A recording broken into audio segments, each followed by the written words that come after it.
My name is Lindsay Smith. I am one of the managers in the Access to Funding department, and I'm very happy to be your presenter today. I'm representing a wide range of other stakeholder groups that have participated in getting us ready for the next funding cycle. And this content is a little bit complicated, but I'm hoping that the reason why you are joining us today is because you are already familiar with the Global Fund and the way that the Global Fund operates, and you're interested to find out what's different in this funding cycle from the last funding cycle. So just a couple of items before we get started. The webinar is being interpreted into French and in Spanish at the same time. So if you would like to follow along using the simultaneous interpretation, I'll be speaking in English. You can click on the button that looks like a little world on the bottom of your screen, and you can select the French channel or the Spanish channel to listen into. I have Global Fund Secretariat colleagues who are also on the line who are able to answer questions in the chat in English, French, or in Spanish. And we will also have a time at the end of the webinar. I will go through the content as quickly as I can, but we'll make time at the end to make sure that we have a chance to answer some of those questions live. In case some of them don't get responded to in the chat, they are being picked up by my colleagues who are then going to be collecting them to be able to be used during the question and answer session at the end. So if you are going to be making comments or questions in the chat, we would kindly ask that you would avoid using acronyms or abbreviations so that it will be clear to my colleagues in case they are not familiar with the acronyms or abbreviations that you have.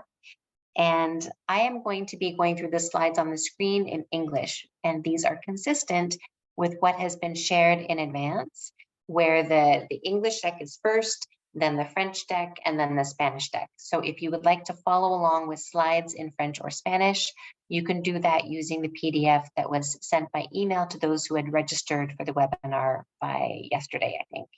So I think we're ready to get going. It's 3:34. So I'm going to turn off the chat.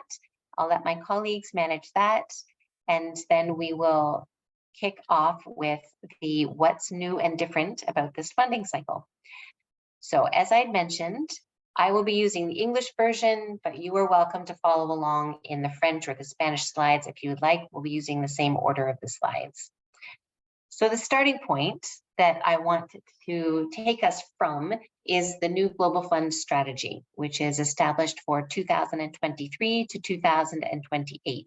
So this is a 6-year strategy that will cover not only this coming funding cycle, but the one that we anticipate would come after that as well. The strategy was developed in a very inclusive and substantive partnership process. And the Global Fund strategy is not just written for the Global Fund, but it reflects the integral desire of the partnership to develop the vision for where the Global Fund will make a difference for the next 6 years. Overall, we have this strategy that has the chapeau, the umbrella of fighting pandemics and building a healthier and more equitable world. And our primary goal has not changed. The Global Fund is 20 years old, but our primary goal remains to end AIDS, TB, and malaria. What you will notice is a bit different in the strategy is this right in the center, visually as it draws your eye, is this emphasis that we will be continuing to work with and to serve the health needs of people and communities.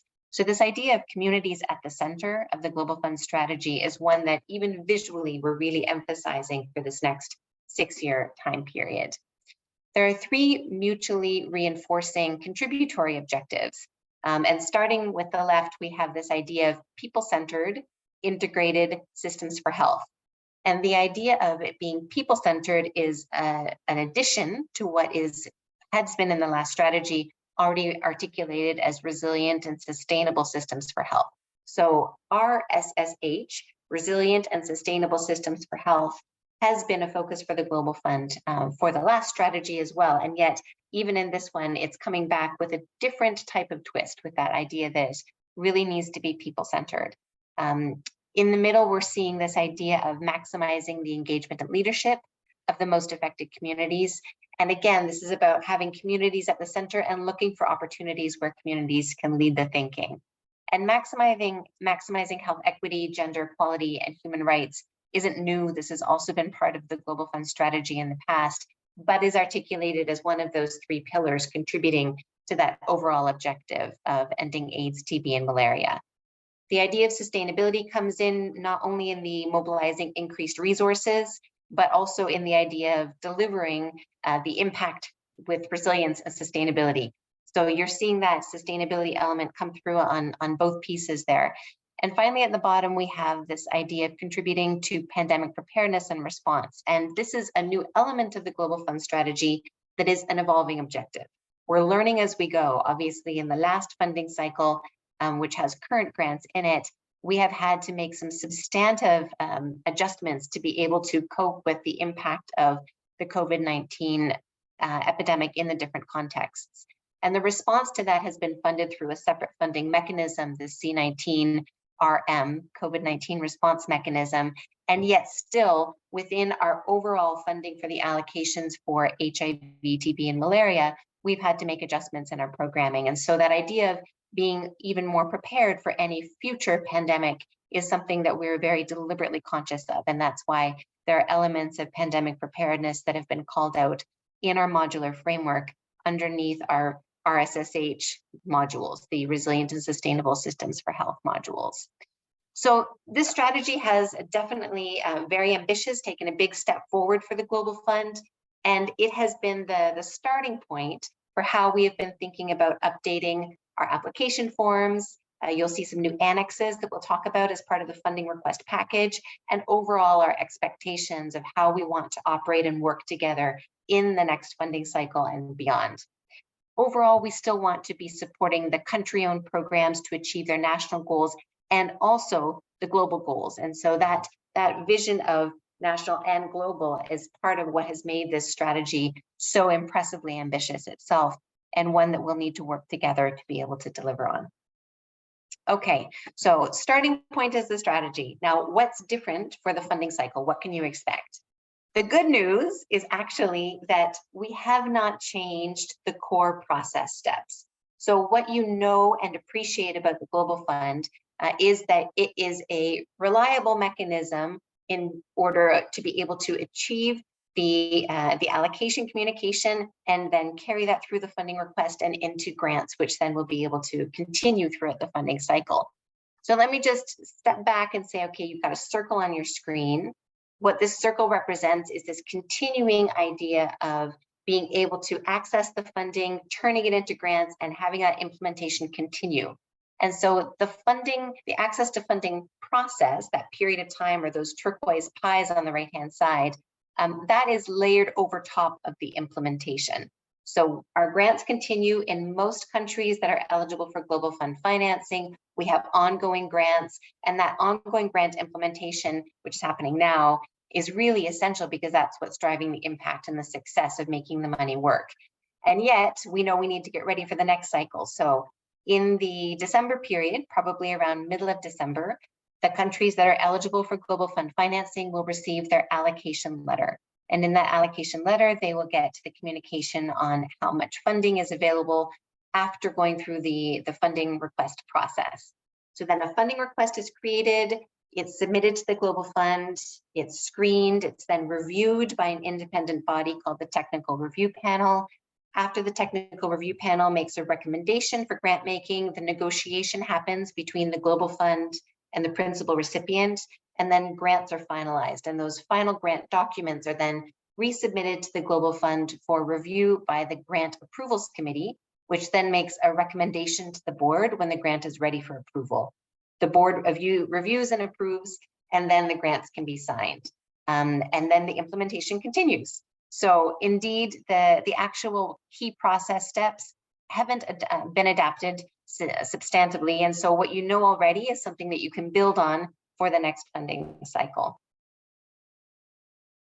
The allocation methodology similarly has not substantively changed. It was reviewed again at the strategy committee and board level of the Global Fund, and they have reinforced that this approach of having this very complicated optimization model to get to a country allocation is still working for the Global Fund. Originally, the Global Fund 20 years ago had started with the rounds-based system and moved into an allocation-based approach in 2014. So this allocation-based approach still continues. The key adjustment that's happened for this coming funding cycle is an adaptation of the global disease split. So up to and including 12 billion that's made available for country funding has one set of disease splits where HIV is 50%, TB is 18%, and malaria is 32%. Beyond that 12 billion, we would have a different global disease split that actually increases the proportion that would be designated to TB. And so that's the substantive difference in the allocation methodology for the coming cycle. But what has not changed is that the Audit and Finance Committee will recommend to the board the amount of funds available for allocation. There will be an amount of funding that is going to be operationalized through catalytic investments. That will be set aside, and then the remaining amount will be used for country funding, and it will go through the entire allocation methodology in order to then get to the stage of the final country allocations that are communicated in the allocation letter in December. The catalytic investments haven't substantively changed in terms of the modalities. We still have 3 modalities for catalytic investments: matching funds, catalytic funding, and strategic initiative funding. The matching funds will be communicated to the countries that have been selected for that cohort in the allocation letter. So the amount will be communicated and the conditions to access matching funds will be communicated. Catalytic multi-country is primarily a competitive process, and so that will be operationalized a bit differently. Some of the catalytic multi-country priority areas have continued, but not all. And so that will be operationalized towards the end of this year, beginning of 2023.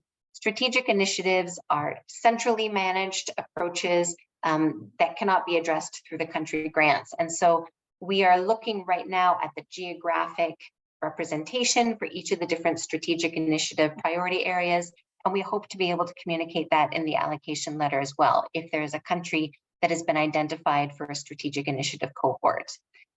Now, in terms of matching funds are applied for along with the allocation funding, and they are integrated into the grants in a country. And the idea of matching funds is that they are designed to incentivize the use of country allocations for those strategic priority areas that are really essential to achieve the Global Fund and partner disease strategies. The matching fund priority areas have been identified for the next funding cycle, but not yet the amounts nor the country cohorts that will be able to apply for this matching fund funding.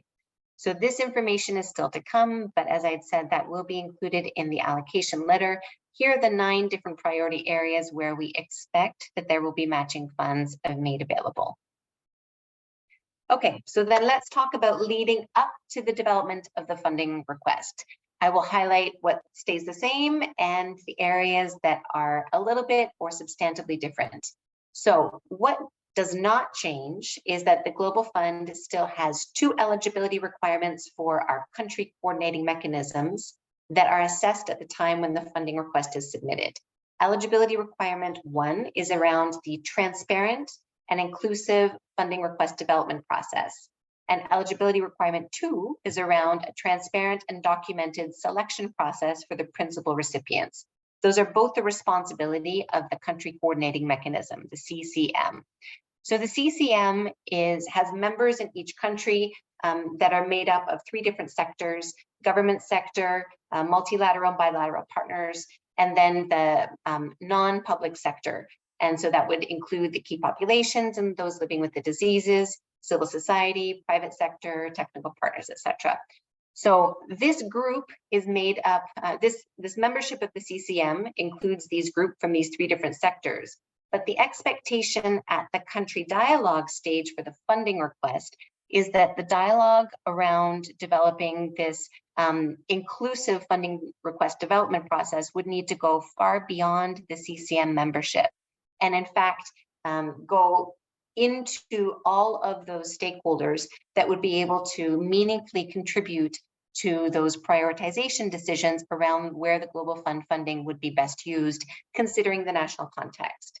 And so country dialogue at the stage of the funding request really is a very intensive, interesting, dynamic process that the CCM is required to coordinate and lead. And so the result of the country dialogue process will end up being the funding request itself.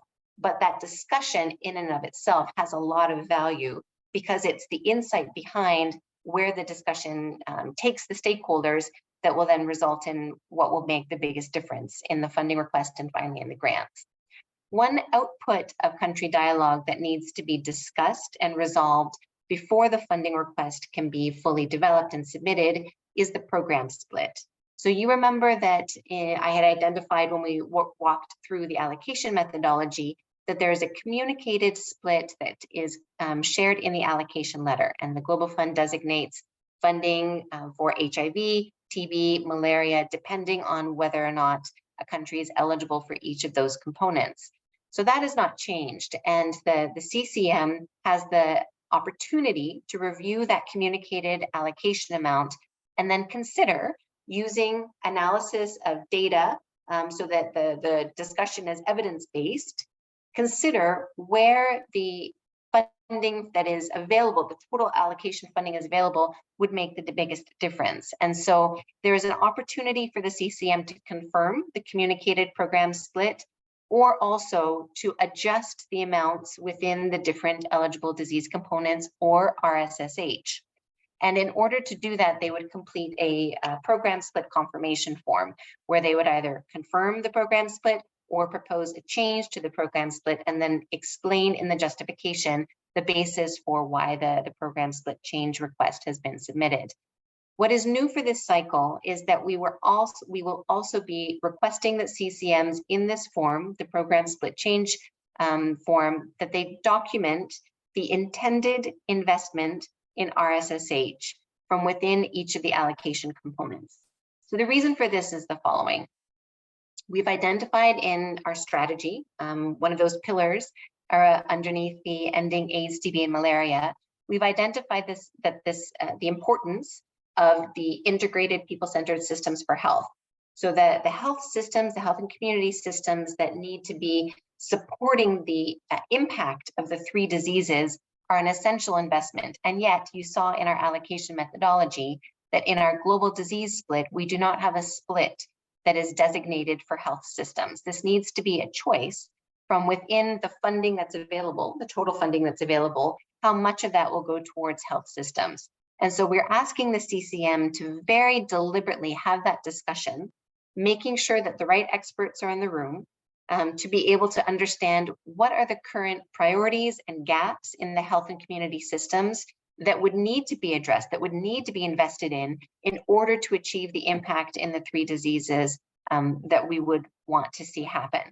So that conversation is essential to take place around those program split discussions, like where is the money going to go?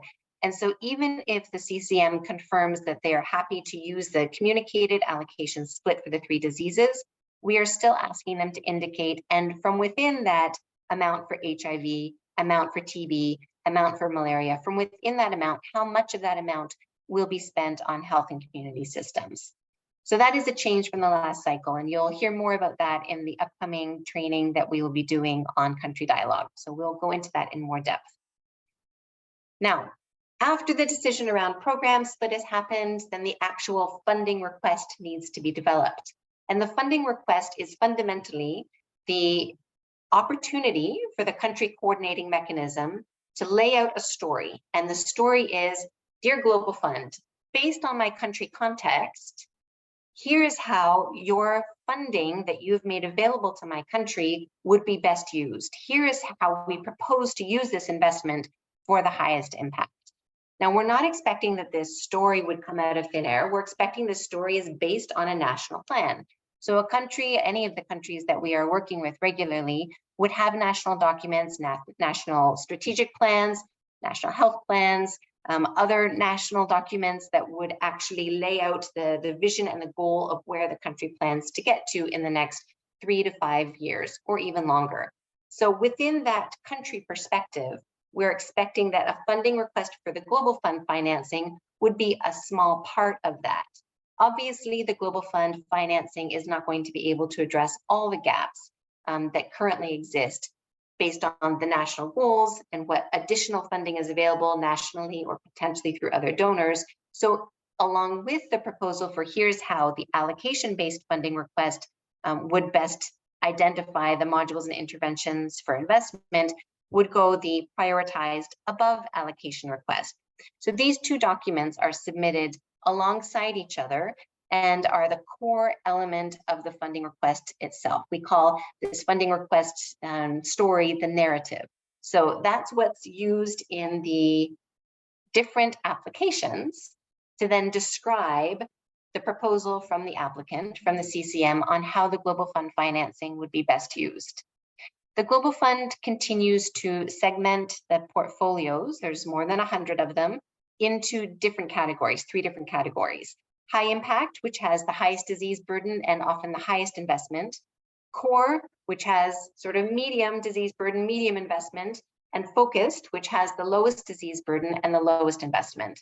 And so within this framework of segmentation, the core and the high impact countries are requested to complete either a full review or a program continuation application approach. And this is going to be determined before the allocation letters go out, and that will be communicated in the allocation letter, which application a country is requested to complete in order to access the funding that's available from the Global Fund. Focused portfolios generally will complete the Tailored for Focused Portfolios application. That one is a bit more straightforward. There is a subset of focused portfolios that are requested to also complete the Tailored for Transition Annex. So that is one additional annex for the focused portfolios if a country cohort if a country is part of the transition cohort. And now you see on the side, the Tailored for National Strategic Plans is another application approach and could theoretically be used by any of the portfolios, high impact, core, or focused. This is by invitation only, and there is an assessment being done at the moment on which country components would have an NSP that would be appropriate, kind of as a proxy for the funding request narrative, the funding request form itself. If we identify through the input from our country teams and our technical partners that there are good candidates of NSPs where the information that we're looking for in our funding request is already answered, it's a great opportunity for an applicant to say, please see page 37 to answer this question. Please see page 47 of this document in response to this question, instead of writing 2 or 3 pages in a narrative form. So that type of analysis to then determine which application approach is being requested for each country is being undertaken now and will be concluding by the end of November. And the Grant Approvals Committee, which is a body made up of Global Fund executive with the input of some of our core global partners, will be assessing the application approach recommendations based on defined criteria. And that defined criteria will be determined in October. And then the list of the country application approach will be determined by the end of November and communicated in the allocation letter in December. Okay, so there are different funding request forms, and they are meant to be differentiated to be appropriate for the different types of portfolios. And fundamentally what that means is we want to right size the amount of information and the level of detail that we are asking from the countries where the investment is proportionately very high versus where it is proportionately much lower. Yet, the content of the funding requests themselves actually more or less have the same type of thematic areas included in them. So although the level of detail, the level of information that's requested is different, we are still asking, what is the country context? Based on this, how would you propose to best use the financing available from the Global Fund?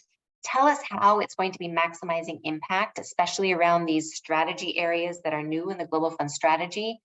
Tell us as well about your thinking and the success so far in building sustainable programming and the approach to co-financing and transition planning.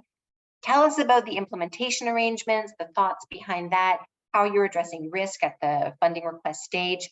And then across the whole funding request, we have the lens of health equity, human rights, gender, value for money, and looking for opportunities for integration wherever possible to be able to then build up the potential for the financing itself, for the investment itself to deliver the most impact. So this content is used in all of the different funding requests, but as I said, with a different level of information requested and a different level of detail, depending on the application approach. Okay, now I'm about to show you a kind of a scary slide, which illustrates all of the different annexes that go alongside this funding request narrative. And this is what's expected for the 2023 to 2025 application package. And some of these are new, and I'll highlight those in just a moment, and some of them are not new. And so this is not something that you need to relearn from scratch. The starting point of the funding request package is the narrative. That's the top left there. Hang on, I can use my little pointer and show you. Yeah, so this funding request narrative in the top left there, that is the starting point, okay? So that's what describes the whole thing. But to get there, that's the core of the application package, but to get there, a lot of the analysis and the data behind it needs to be developed in advance. And actually, many of these annexes actually provide that opportunity to dive into the data, to be able to come up with the right analysis, to be able to make the best choices of prioritization that goes into the funding request narrative. So although this is really where people are focused at answering these questions, to get there, you actually need to look at the programmatic gap table first. And then you need to look at the funding landscape table. So who's funding what? You need to have a good understanding of where your gaps and priorities are in the overall health system landscape. And so as you think about these different areas, those are ones I would actually recommend starting with. The essential data table is a very useful tool to then look at what is the current EPI context. And we've added 2 new tabs in there that introduce a concept of program essentials. So HIV and TB program essentials are listed there. This is a new idea from the Global Fund that has been introduced with this cycle, which is to identify from within all of the normative guidance, what is a subset for each of the 3 diseases of where we want to specifically ask applicants to look at where they are on track or off track. And so this subset of the normative guidance has been integrated into the essential data tables. And this is new, but it also will be very useful for applicants to take a look at in that early stage of thinking about what do I know about my current program and what do I need to address in the next funding period. So those are some of the core documents that are important to do first upfront to get a good picture for the country context, to be able to then have the discussion around what's going to go into the funding request narrative.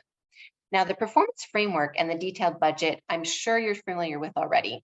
The PF, the performance framework, is looking at which modules and interventions actually are we asking for financing for. So what do we want to do? What are the targets? By when? What will it achieve? And then the detailed budget is the partner to the performance framework. It says, and how much will that cost? How much am I proposing to invest to be able to achieve the modules and interventions that are documented in the performance framework? So those 2 documents are working hand in hand, and they actually form the basis for the grant that comes after the funding request stage. So those are a core part of the overall funding request package. Now, I'm going to skip ahead to the next slide to actually talk about some of the new annexes, because I think that's important to highlight. We're in a session today on what's new and different for the next funding cycle. What's top of the list here is the idea of incorporating something that was tried with the COVID-19 response mechanism applications and has been well received, but we've identified some opportunities to improve it. So we are now expecting from all applicants that the CCM would support the different civil society and community groups to come together to discuss and agree on their top 20 funding priorities. And the reason why it's 20, it's a little bit arbitrary, is because what we saw from the COVID-19 experience is that some applicants submitted over 100, other applicants submitted 4. And so some were too few and some were too many. And so in discussions with some of our community rights and gender colleagues, we narrowed down the range, and we thought 20 was about the right number. So it's not magical, but it is sort of a range that we would like the civil society and community groups to aim for. So that top 20 priorities, first of all, benefits the civil society and community groups to have that conversation together, to be able to then discuss, debate, weigh what the priorities would be that they would like to propose for the CCM to have as part of the consideration set for what's going into the funding request priorities. It's also a great way to then document what actually goes into the funding request or the prioritized above allocation request. And it can be used during the grant life cycle, both during grant making and then in implementation, to use as a check. So the Secretariat can use as a check. This is what was identified at the beginning of the funding request stage as priorities from civil society and communities. How many of these, which ones of these are actually in implementation, getting the attention that it needs to make the biggest difference? So this new annex is one that we will learn from and improve for the next cycle, but we're quite excited about the introduction of this annex, both as a tool upfront, as an aid to the civil society and community groups, and to the CCM to have that documented and one that they can reference as they're developing the funding request priorities, and then also for the Secretariat and the civil society and community groups during the grant making stage and into grant implementation. We are looking for a country dialogue narrative. And this is a new annex that was used in the past. We did not have in the last cycle, but we're reintroducing as a different way of looking at how a CCM can describe how they are meeting eligibility requirement number 1. As you saw in the strategy, the idea of communities at the center, that visual block in the middle there, is one that carries all the way through the funding cycle. And the starting point of the funding cycle is the funding request. So we want to hear in this country dialogue narrative how the different groups, how the different stakeholder groups have been invited and have been involved in participating in the discussions around the funding request prioritization. So we are not asking CCMs to submit all of the documentation as evidence that they have completed eligibility requirement number 1. We're not asking for the meeting minutes. We're not asking for the emails. We're not asking for the calls that go out by radio or by email.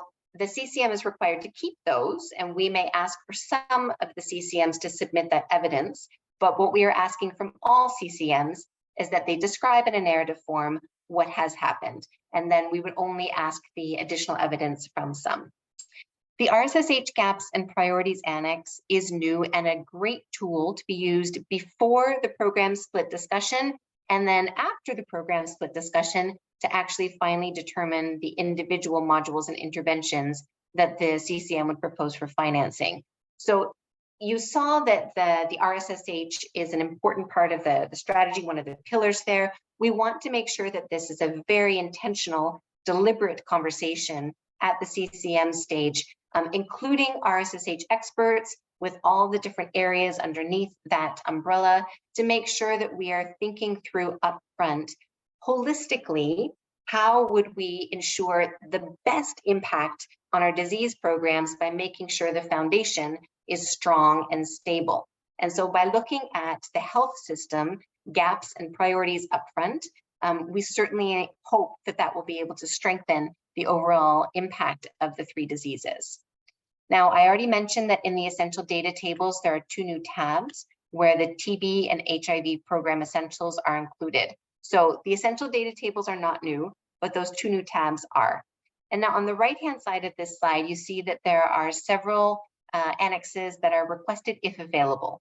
So the sexual exploitation, abuse, and harassment risk assessment is being piloted in this funding cycle.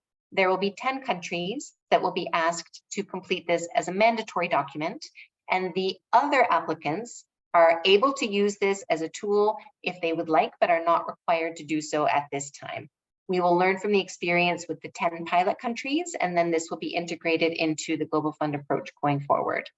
The gender assessment and the human rights assessment are optional and are requested to be attached if they are available. Now, many of our countries already have these, and in fact, many countries have alluded to their gender assessment and their human rights assessments in the past, they have not always attached them as an annex. And so we are asking that if these are available, we would encourage applicants to attach them and share them with us, not only for the Secretariat, but also for the technical review panel review. Additionally, we are going to be conducting a gender equality marker score for the next funding cycle. And this gender assessment is contributing to the overall score for the gender equality marker. So if available, we do kindly ask that that's included as part of the overall submission package. Okay, so now we're going to get into some other concepts that are not necessarily annexes, but are thematic areas that you may hear about or you may see acronyms for. And I've already mentioned some of them, so I'm not going to go into great detail on the ones that I've already covered. Program essentials, we talked about. These are normative, part of the overall WHO recommended normative guidelines, but they're essentially some standards for program design and coverage that are intended to be applicable across all countries. And yet the program essentials themselves are not only within the Global Fund purview. These are obviously delivered on a national basis. And the Global Fund at this stage is asking countries to give an indication of whether or not they're on track or off track to achieving them. And then for some countries that are in the core and high impact portfolios, we are asking in the funding request narrative for then a description of how the country plans to get on track to meet these program essentials over the coming period. And that's not just the next funding cycle, it could be on a much longer term scale. The gender equality marker I just mentioned, it's a criteria to establish a baseline for tracking and reporting on how the Global Fund is advancing gender equality. It's a scoring mechanism that is used by many international organizations, and it's the first time the Global Fund is attempting this, and we've adapted the scorecard for Global Fund relevant grants. And so we will learn as we go on this gender equality marker, but we are introducing this for the first time with this cycle. I mentioned already that there is a risk assessment for preventing sexual exploitation, abuse, and harassment. And so this will be required for 10 pilot countries and is optional for others at this stage. Now, you saw on the initial strategy slide that this integrated people-centered systems for health, a little bit of a mouthful, but it is a concept that has permeated the way that we are thinking about RSSH around health systems.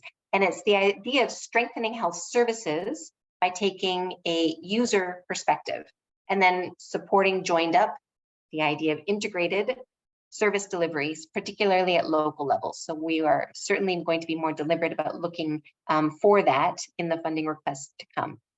Pandemic preparedness is a subset of PPR. So PP, pandemic preparedness, is not the same as the response to a pandemic. And yet pandemic preparedness is actually very synergistic with the way that we have been thinking about resilient and sustainable systems for health in the previous funding cycles. And so within our overall modular framework, the pandemic preparedness interventions are within the RSSH modules. So you will see in the modular framework handbook, if you look in the RSSH section, that there are specific pandemic preparedness areas indicated there. And those are where the HIV, TB, and malaria allocation funds are encouraged to be invested in those pandemic preparedness interventions within RSSH. Now, finally on this page are community-led and based responses. The idea of this is to have a different lens, a different focus on the scale up of community-led and based responses across key intervention areas as aligned with global plans. And so what we are looking at is what are the current barriers for Global Fund investment to then flow through, maybe it's with a PR, or maybe it's with an SR, or maybe it's with an SSR, the community-led and community-based organizations. And so we are looking at that at the moment and to seeing what the barriers are and understanding what it is that we would need to adapt to be able to encourage more of this in the coming funding cycle. Now, I'm just showing you the French and the Spanish versions of these acronyms on the slide set here because they're slightly different in a couple cases than what was sent out in the PDF yesterday. So I just wanted to call your attention to the fact that we've been working on aligning our terminology. So the program essentials, for example, is slightly different in these two languages. Not a big deal, but just wanted to highlight that to you, that the PDF that will be available on our iLearn platform after this webinar will include these updated slides. Okay, something else that's new is the review criteria of the technical review panel. So as I'd mentioned earlier, the funding requests, when they are submitted to the Global Fund, are reviewed by this independent technical body called the Technical Review Panel. And the Technical Review Panel is made up of independent experts in HIV, TB, malaria, in RSSH, in sustainable investment financing, and in human rights and gender. So they've got all these different expertise areas. And yet these experts come together, and a subset looks at each funding request and then discusses in a plenary what their overall findings are. And what they are looking for is to assess whether or not the Global Fund is making a good investment with the financing that's available. And so with their technical lens, they have been asked by the board through the strategy committee to then make a recommendation. Is this funding request strategically focused, technically sound, poised for sustainability, and have the potential for impact? So that's their lens, their umbrella that they use to look at each of the funding requests. Depending on if it's a full review funding request or a focused funding request, they will have a differentiated way of doing their actual review, but they will also then be able to consider what's appropriate from within the review criteria that has been set for this period, which is very closely aligned to the strategy that we looked at already. So you can see on the left-hand side there, the individual elements of the review criteria for the coming allocation period. And that's what the TRP will be considering as they're looking at the funding request overall. The funding request materials will match up to this review criteria. So you don't need to worry about whether or not you will respond to these questions. If the funding request is filled in following the instructions, it shouldn't be a problem.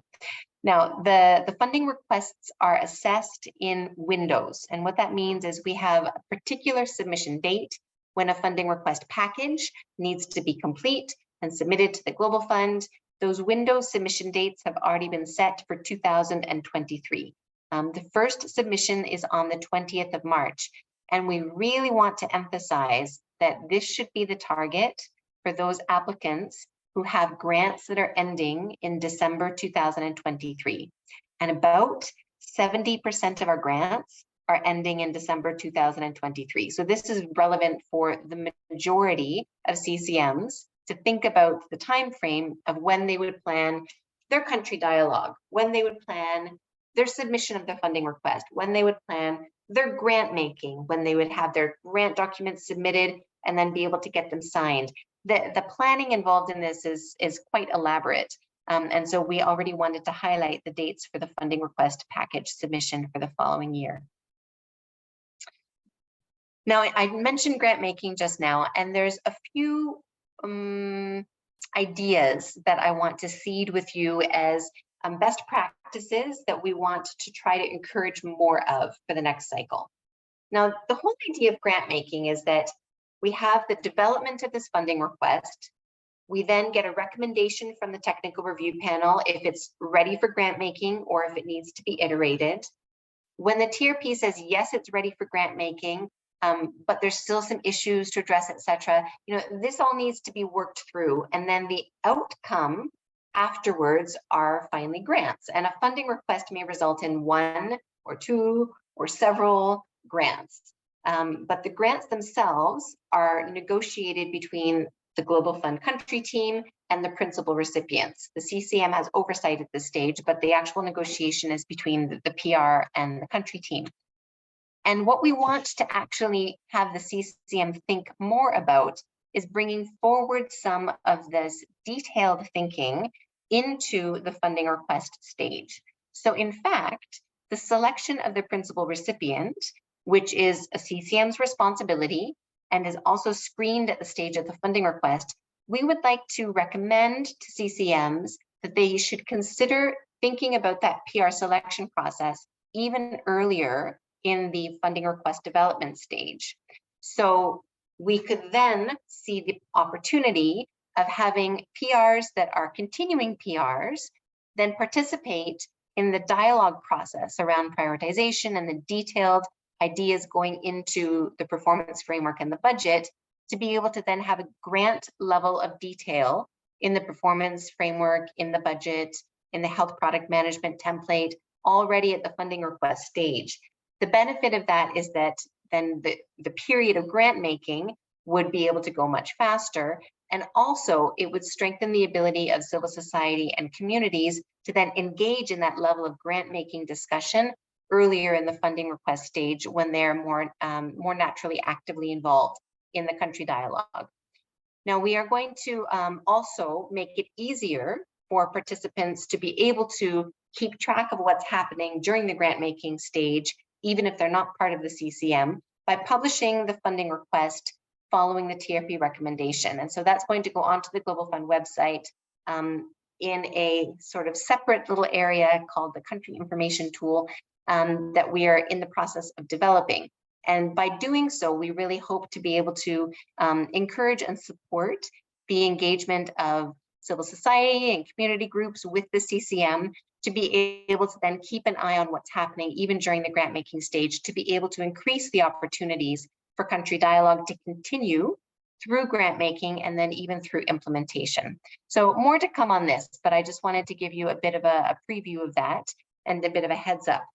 Now, I was talking just 2 slides ago on this idea of planning. And so I'm going to put a slightly complicated visual slide on the screen and try to help you think through this planning stage. So why are we recommending this bringing forward grant making, and why are we recommending to then involve the principal recipient earlier in the funding request stage? Well, what we have been figuring out over the last number of months is actually we have seen that some of our grants, when they are signed just before the beginning of the next implementation period, are not actually what we would call implementation ready. And what that means is when you have a principal recipient who needs to have a signed grant with the Global Fund before they can contract a subrecipient or a sub-subrecipient, you actually then have a lag time at the beginning of a grant if it's signed right before the start of the implementation period. So when we think about this time frame here, using this fancy little laser pointer, we know that many of our grants are ending at the end of December 2023, and the next grant should be starting on the 1st of January 2024. What we would encourage the overall planning to do is to build in a couple of months of time here to actually have the signature of the grant maybe 2 months before the start of the next implementation period. So this period here could be used to improve the implementation readiness so the grants can deliver impact from day one. So that period of time to really be thinking about the detailed implementation readiness actions is only possible if the grants are signed a little bit earlier. So to get the grants signed a little bit earlier, some of the grant making work needs to be built in to the funding request stage. So that's what we want you to think about in terms of how you can anticipate some of the work, bring it forward. And one of the ways to do that is to actually think about selection of the principal recipient earlier in the funding request development stage. Okay, we're going to switch gears. I'm almost done, and then we're going to get into the question and answer period. First of all, I wanted to highlight some of the resources that are currently available to you and ones that are still to come. So in terms of what is already available on the Global Fund website, we have the funding request forms, the annexes, the instructions. So the instructions are really important. I didn't highlight this earlier, but the forms are simple and the instructions have a lot of the background information and the detail that you would need to be able to complete the funding request form. So those are an important document to look at side by side, form and the instructions.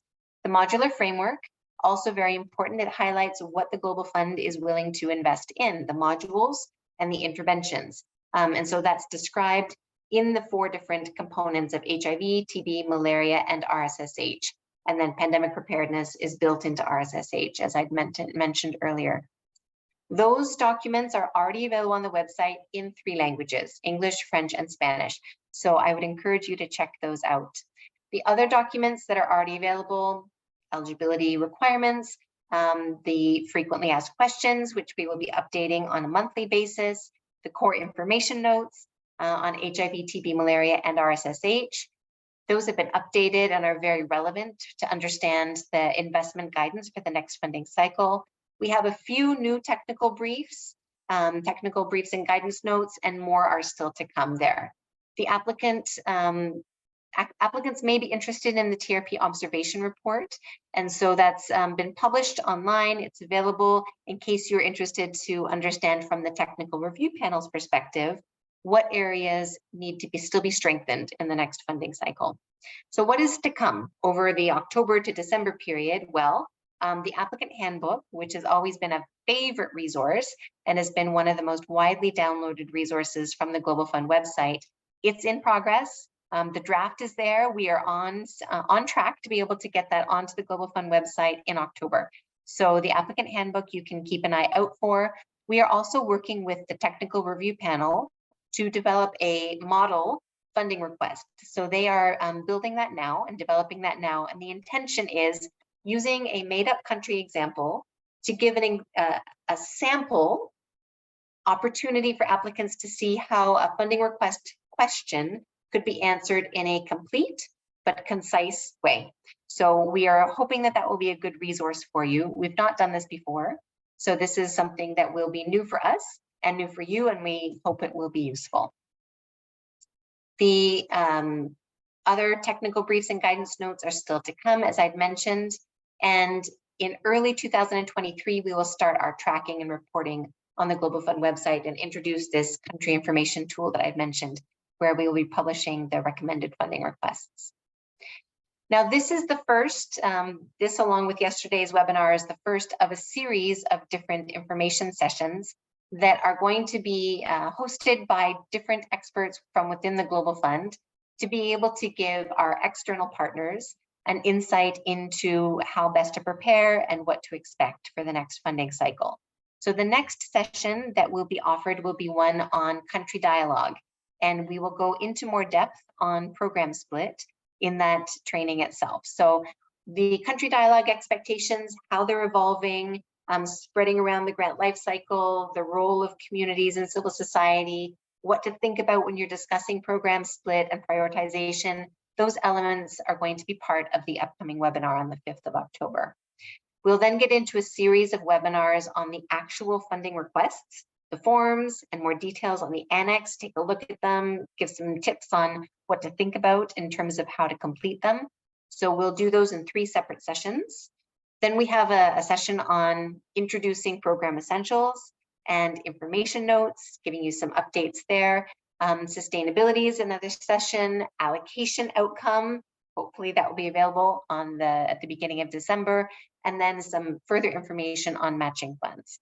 As I'd said, the allocation letter should be going out around the middle of December. So at that point, we'll pause on the webinars for this year, and then we may come back in January if there's a need for further webinars. In the meantime, though, we are still producing some e-learnings. So some of these e-learnings have been created in the past and we need to update them. Others we are creating from scratch to make sure that they are relevant for the upcoming funding cycle. And we will be producing and releasing these in a wave. So the first wave being available in October, followed by the next November, December, and then January. And the e-learnings will be available in English and in French. Okay, so my last slide. We are, using my little pointer again, we are here. We are at the point of where we have prepared the funding request templates and instructions. They were published at the end of July. We are now developing the e-learnings, delivering the webinars, doing some of the internal trainings, working on the allocation letters, and then the actual funding request submission is not that far away. The first one is in March, and then in May, and then at the end of August. And then grant making is obviously also just over the corner. And so that's going to be kicking off very soon in the beginning of 2023, because we have so many of our grants that are expected to start at the beginning of 2024. So that's the big picture of where we are and what's coming.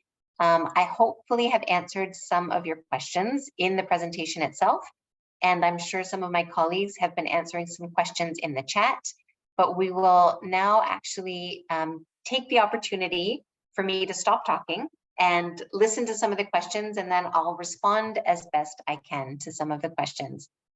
David, would you like to kick off the Q&A? Absolutely, thank you so much. When might RSSH components be better as a standalone funding request, and when might they be better integrated into another funding request? Yeah. That's a really interesting question because there's no clear-cut answer. We've had some experiences in the past where we have seen that a standalone RSSH grant has actually not been as well performing as some of our other grants. The jury is out on whether or not that is due to the principal recipient, or whether or not that's due to the attention that it gets, or whether or not that's due to the siloed effect of it not being integrated enough. So the default is still to think about RSSH as an integral way of strengthening the disease programs instead of standalone. Yet, there are some very good cases where the rationale for a standalone RSSH grant is very strong, and that it has worked. So it's not a no, but it's not something that the Global Fund is actively pushing for. So at this point in time, we actually have very few standalone RSSH grants. Most of the RSSH investment that the Global Fund makes is integrated into a different grant with a different principal recipient for HIV, TB, or malaria. Okay, thank you. Referring back again to the RSSH indicative spending amount, is this a program split? And is there a recommendation for a specific percentage that be indicated for RSSH? Okay. So let me take a step back and say that in the Global Fund's investment case, recognizing that our replenishment pledging conference took place just a couple of days ago, in our investment case, the Global Fund did indicate that were 18 billion raised, its intention would be to invest a third of that in RSSH. Now, not all of that is RSSH direct spending. Some of that is indirect health and community system investment as well. So it's not a clean-cut figure that I can give, and yet the Global Fund does expect that it is the investment in resilient and sustainable systems for health, which includes community systems, is the cornerstone, the foundation for what is going to drive more impact on the three diseases. So the Global Fund is there, but we are not going to say that each country should have a specific target, a specific minimum amount, because that needs to be discussed in the context of the country epi situation, in the context of how the programs are evolving, in the context of where the national goals are taking us. And so the CCM is best placed to then have that discussion around what is the most appropriate level of RSSH investment. Let me make a distinction between a program split change and the expectation of having an RSSH indicative amount written down in the program split form. If a CCM, if our applicant indicates that they don't plan to change the communicated split between HIV, TB, malaria, whichever disease components they're eligible for, then they don't have to justify anything in the program split change form, but they are asked to give an indicative intentionality of how much they intend from within that HIV, within that TB, within that malaria amount, how much they intend to invest in RSSH. If, however, they want to have a standalone RSSH grant, then they would need to do a standalone RSSH funding request, and it would need to be a funding request, a program split change in the actual program split change form. And so that RSSH amount that would correspond to the funding request in the grant would need to be taken from HIV, TB, or malaria, or all three, and designated in a program split change request. So the indicative RSSH amount is to get the CCM to discuss and to articulate, to document what their intended investment is. It's not something that is a change request because it's within the HIV, TB, and malaria amount. Only if a standalone RSSH grant is planned would there need to be a change request that would move funds into RSSH. Thank you. Our next question, could you explain the rationale behind which annexes are being reviewed by the TRP versus the Secretariat, and how will those reviewed by the Secretariat be used? Yeah, maybe I should go back to that slide. Let me quickly scan through. Okay. So it's always been the case that there have been some documents that are reviewed by the Secretariat and some that are reviewed by the Technical Review Panel.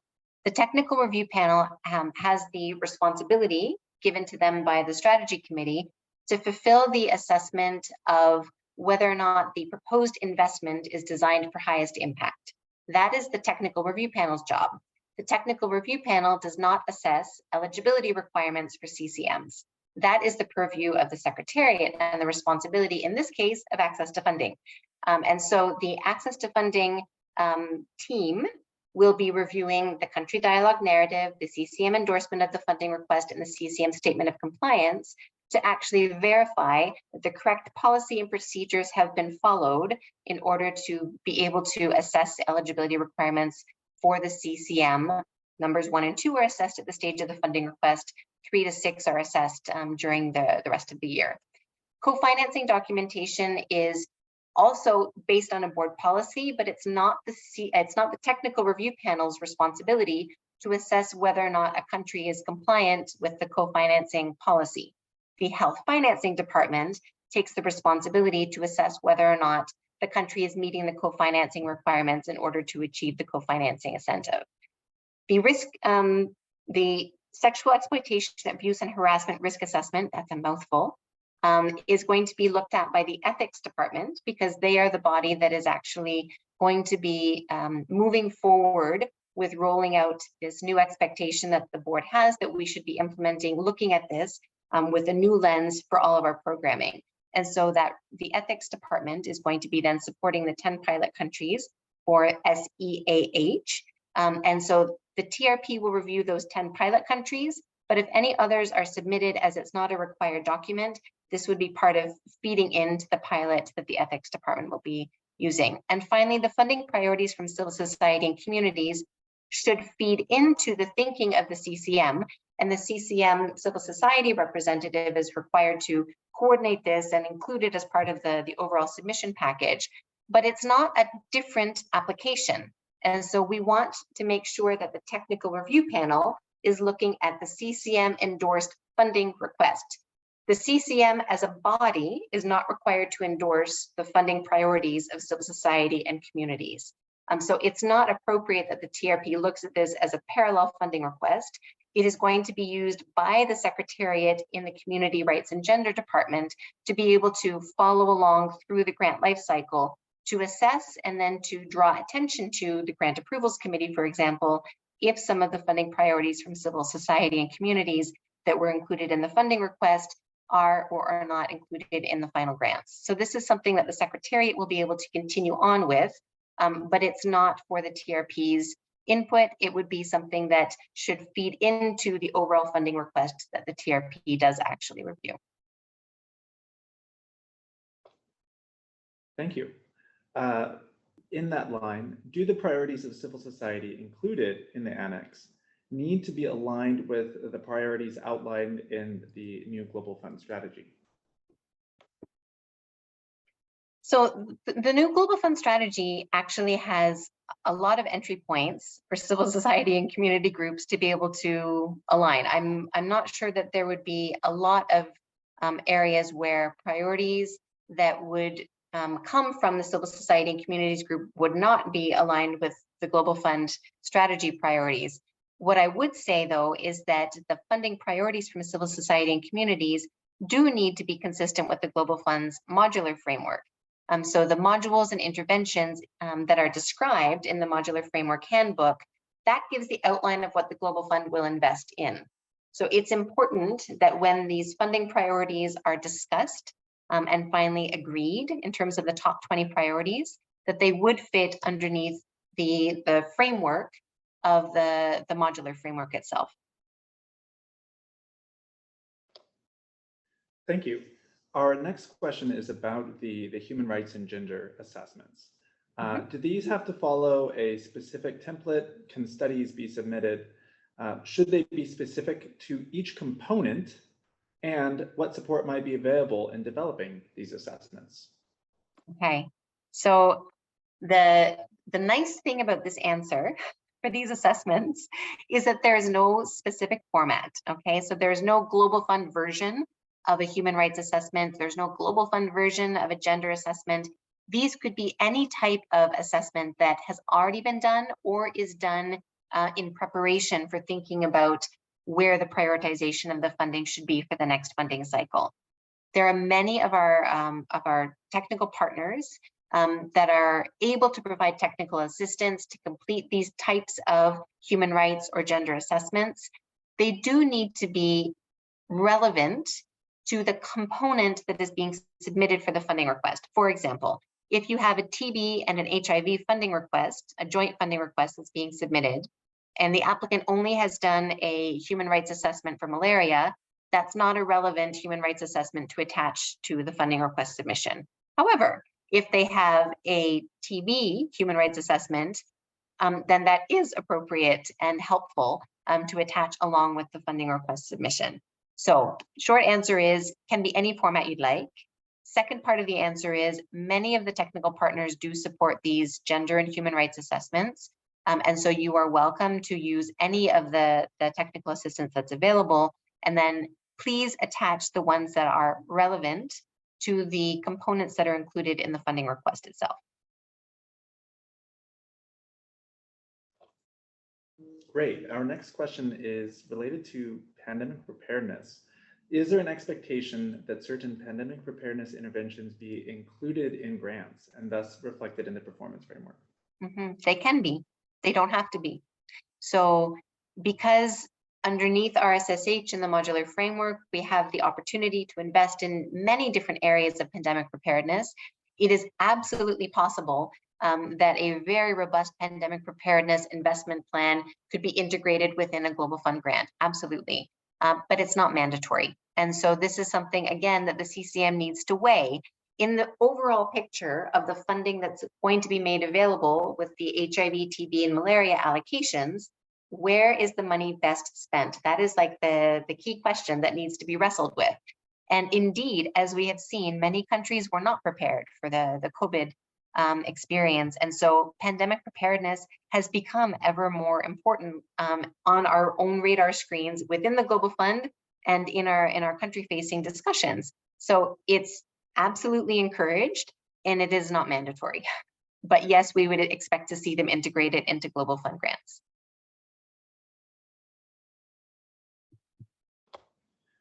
Great, thank you. What kind of support and resources might be available for those countries interested in the additional benefits that early selection of a principal recipient might provide? Can you repeat the question? I'm not sure I understood the question itself. What kind of support and resources might be available for those who want to choose their principal recipient earlier?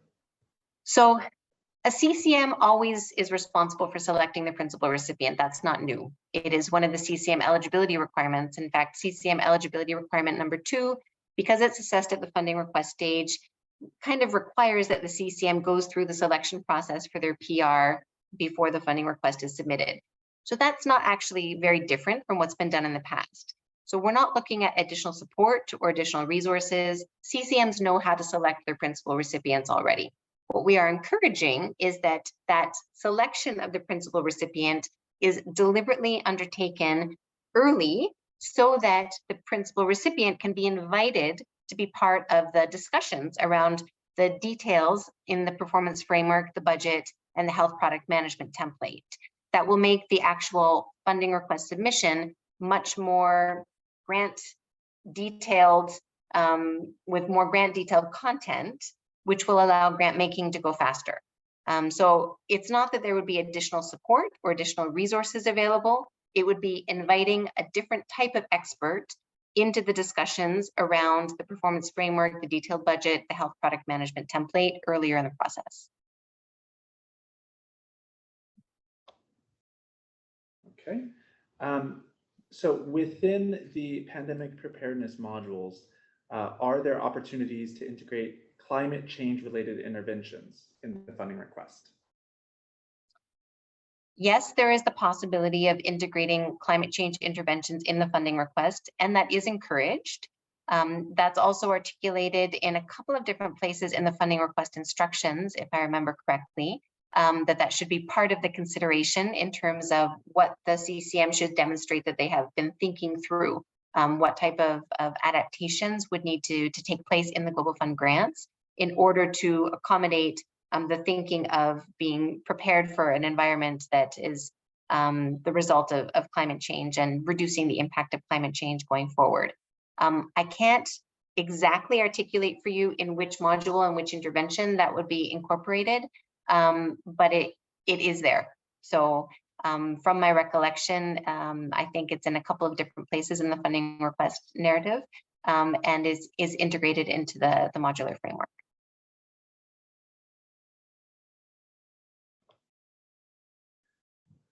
Okay. Our next question is related to technical assistance. Recognizing that some of the different application approaches may need different forms of technical assistance, but waiting until the allocation letters are received to ask for technical assistance to donors and for them to approve it in time for the March submission, it might be risky. What advice would you have? Yeah. I mean, the advice I would have is that you can already be thinking about what type of data and evidence would need to be gathered in any case and start that process of requesting technical assistance if necessary to work through that analysis to give you a good understanding of current program, where the opportunities for improvement are, and where the direction should be going forward. That could be done now. That doesn't need to wait until the determination of the application approach. Indeed, to request support on actually writing the funding request itself, it would be different if it was a full review versus a program continuation. But if you're a focused portfolio, there's a very good chance that you already know that you'll be completing the focused portfolio application. The questions, if you look in the funding requests themselves, the questions in the full review and the questions in the program continuation are different questions, but they come from the same base. So as you think back on the slide that we had, I can go back to it, on the content areas, these are the types of content areas that would need to be wrestled with in any case. And so the technical assistance to work through these content areas would still be valuable. So thinking about prioritization overall, you need to understand what has changed in the country context to be able to then make the case, make the justification for the funding request prioritization. That work can be done upfront and isn't dependent on the funding request itself. Because if your conclusion is the program is well performing, the program is on track to deliver national and global goals, then probably, even if you have a funding request that is a full review funding request, you're going to be making the case to continue much of what you've been doing in the past. So regardless of whether it's a full review or program continuation, going through that thinking to get to the evidence-based justification can be done early.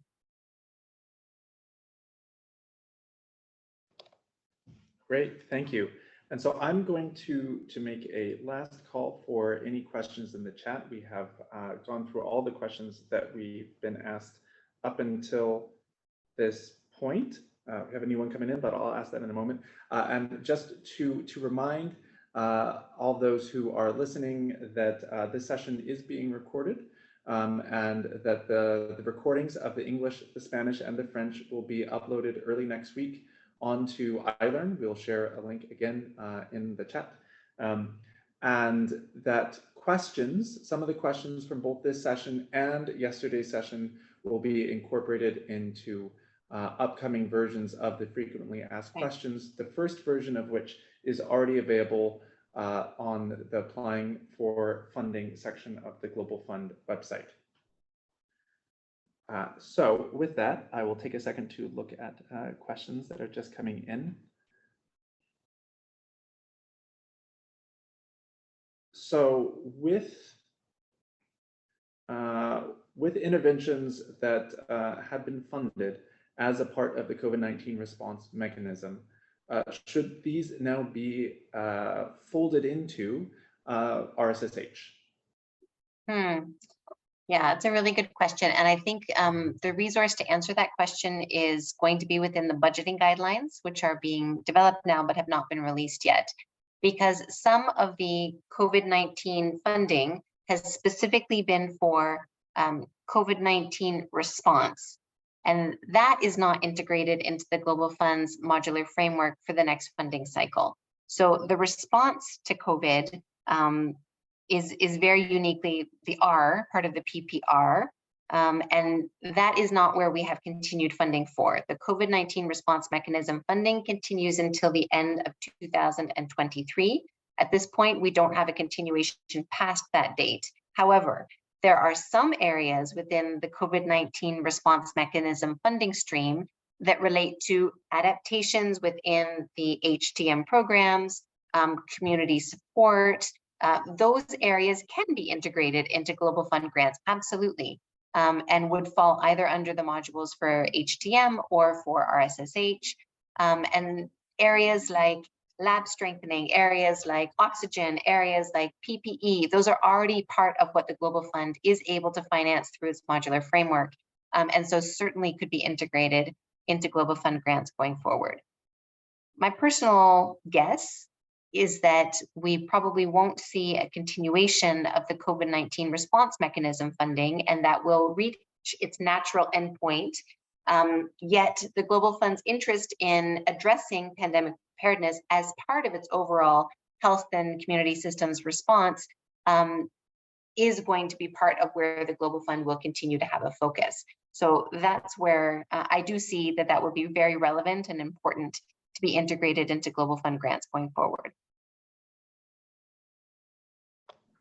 Okay, great. And then just to close, for those who are dialed in today, who are not currently a part of, who are not currently subrecipients or sub-subrecipients currently involved in Global Fund financed programs, what steps should they take in order to contact their CCM in order to be considered as an implementer? So that is a CCM decision. And as David was just mentioning when he asked the question, the right point of contact there is the country coordinating mechanism. So the CCM's details, the contact detail for the CCM secretariat for each country are available on the Global Fund's website. I think within Data Explorer. And so maybe one of my secretariat colleagues can try to track down where that is. And then the idea is to then empower the CCM to select the best principal recipients, and they have a criteria of implementation criteria. I actually don't remember the term. They have a criteria that they need to go through, capacity assessment criteria that they need to go through for their implementers to be able to identify the strongest ones. And that selection process is one that the CCM owns, the CCM leads. They need to follow their own internal operational procedures in order to document that they have gone through the process as is required from their internal procedures. And so the pitch to the CCM on the benefit of what a new potential PR or SR, SSR could bring should be directly made with the CCM itself, and they would then be able to make an assessment whether or not that individual organization would be a helpful contributor to the overall implementation arrangements for the coming cycle.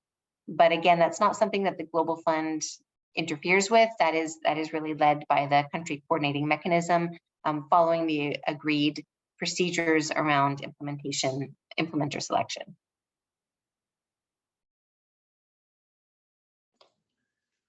Great, thank you. So there's some questions that have come up related to the planning that should happen for the RSSH gap analysis and how early it needs to be performed in the process. What tips you have for those preparing for this, or when might they learn more? Yeah, so this is new. It's new for all of us. We actually haven't been practically using it yet. And so our country teams are learning about it. Our technical advice and partnership department is very excited to be able to work with CCMs on using it and seeing how we can best optimize it. We will discuss this more in the next training on country dialogue, because the recommendation actually is that this is a super good tool to start out the conversation before a decision on program split is made. So looking at the programmatic gap table, looking at the funding landscape table, and looking at this RSSH gaps and priorities annex as sort of different lens to look at where the current gaps are and where the right prioritization would make the biggest impact for the next cycle. Great tool, very exciting tool. But we're still learning. And so we will have one of our RSSH experts available in the next training on country dialogue to talk a little bit more about the annex, and potentially even to give you some insights onto when best to start it or kick it off. We will actually be going through the tool though in detail in the funding request sessions. So in terms of the upcoming webinars, the answer about when to best use it and how to best use it will be discussed in the country dialogue webinar. The actual looking at the tool and looking at how to fill it out, that will be more part of the individual applying with the full review and program continuation or focused or NSP approaches. So those webinars at the end of October and beginning of November would be where we would go through the how to complete the tool session.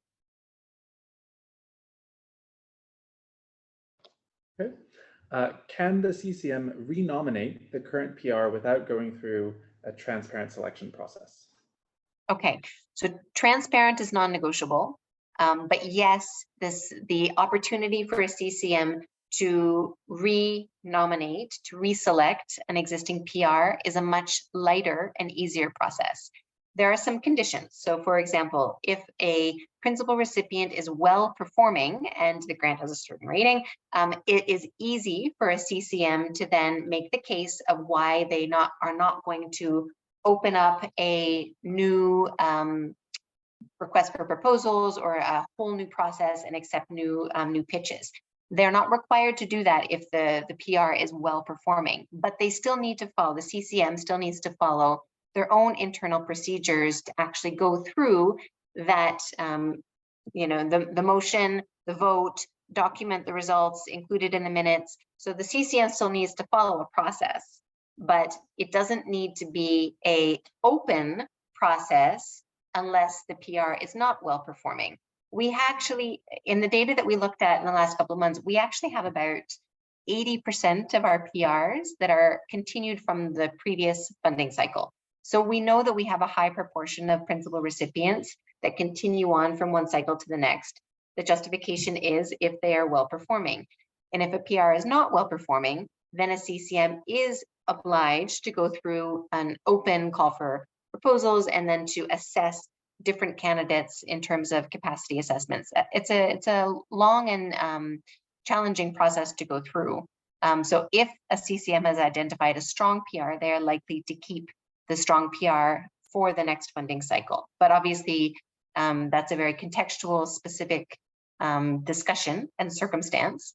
But in any case, the transparency behind that is that it needs to be addressed in a CCM meeting, needs to be covered and voted in a CCM meeting, and then documented in the minutes. So it still is transparent, even if it's not an open call for proposals.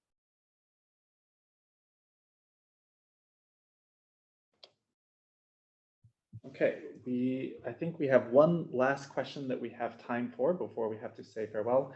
In your experience, how would you balance the choice of a government PR versus a non-government PR, considering the capacity of those two types of principal recipients? Okay, so my experience is probably not the right one to call on here. My experience is in access to funding, and I'm not here representing grant management. So I'm not the right person to ask that question of. I will say a couple of things though, that the Global Fund still values, the whole principle of dual track financing, which is that different types of principal recipients, both government and non-government principal recipients, bring different attributes and have the potential to strengthen the ultimate output impact of the program. So there are value in different types of principal recipients. I would also say, however, that the Global Fund is very interested in opportunities to streamline implementation arrangements and to optimize the amount of funding that is going to overall management costs. And so as a result of that, the Global Fund is looking at what is a sustainable option for countries where the funding is relatively lower, so that maybe you only have one principal recipient, and for sustainability reasons, maybe it makes sense that it's the government that is going to be continuing this program, as long as the government is also able to have subrecipients that are contractually able to be linked to the program, that are able to think about the service delivery benefits that maybe a non-government principal recipient or subrecipient would be able to provide. So there are lots of considerations in that overall weighing of whether or not a principal recipient is better to be government versus non-government. But I would suggest speaking with someone in grant management on that particular topic.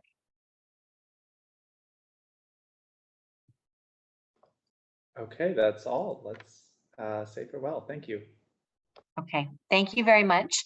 To all of you who have stayed until the end, I appreciate your attention and your active engagement and questions. Thanks for your interest in the work of the Global Fund. And I look forward to continuing to see you in some of the upcoming webinars in the weeks and months ahead. Thanks for your time.